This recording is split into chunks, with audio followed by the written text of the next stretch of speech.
So museums are these sort of terrifying places. Think about the architecture. This is palace architecture that is meant to express power, right? And to a disenfranchised group of students, getting across that threshold was a really difficult thing. And then the language, that's right, the language of the curator tends to be extremely exclusive. There are references constantly being made which are not explained.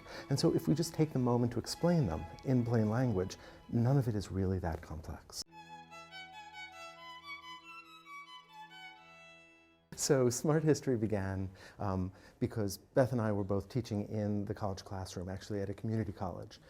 And we didn't feel like the resources existed to really excite our students about this extraordinary history of our visual culture.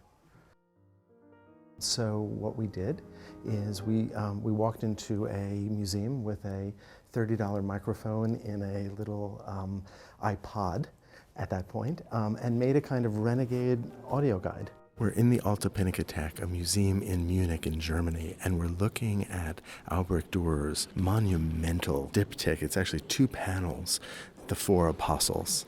And this is such an interesting painting because it's at this very moment that the Protestant Reformation is taking place, and Dürer, the artist, converted to Protestantism. That is, he converted from a Catholic, from being a follower of the Pope in Rome to being a follower of Martin Luther. We really felt like museums and the textbook and those kinds of resources, to talk about our visual history were really difficult for our students and sort of, I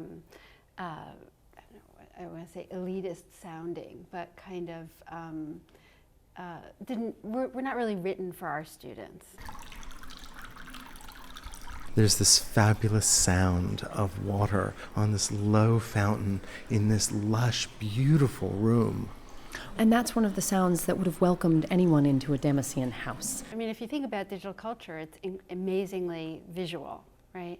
And yet our students I think, feel very much locked out of the history of our visual culture. A lot of our students at the community college where we were teaching had never been to a museum, even though they were in New York City.